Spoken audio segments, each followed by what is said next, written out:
I think that Deuteronomy chapter 6 is the foundational text in the Bible when it comes to parenting. Everything else that the Bible has to say about parenting is found in embryonic form there in Deuteronomy 6. And there are 3 laws or rules or maxims there for parenting. 3 things that we have to do, and this is the 3 most important essential things that parents have to do, and it's very simple and it's not so very complicated, and it's really very doable for every Christian parent. The first one is to love the Lord your God with all of your heart and soul and mind and strength, because the passage says, "Hear, O Israel, the Lord thy God, the Lord is one, and you shall love the Lord your God with all of your heart and mind and soul and strength." And Jesus later called this the greatest of all of the commandments. But you know, sometimes I ask people, if I want to get a discussion going in a Bible study or something, I say, what do you think is the worst possible sin that you can commit? And maybe they say genocide, maybe they say wiping out a race like Hitler tried to do with the Jews, or maybe it's rape, or maybe it's murder or something.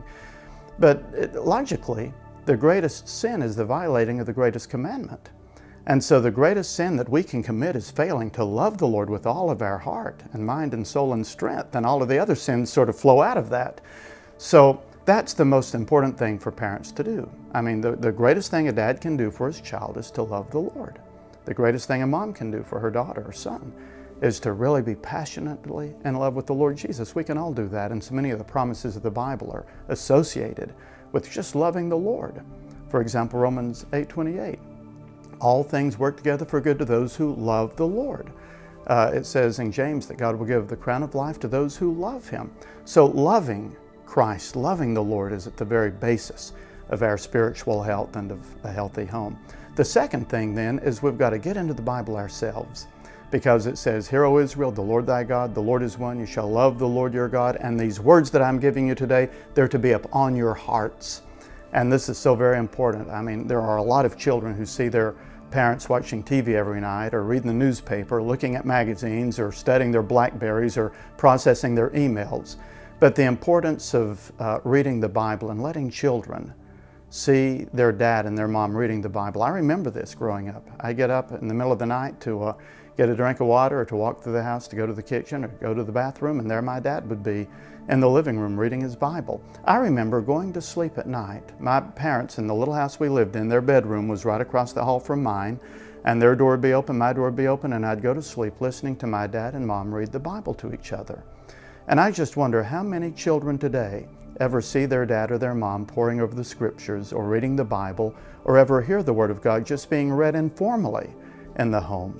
So the second thing that parents have to do is just to be students of the Scripture themselves.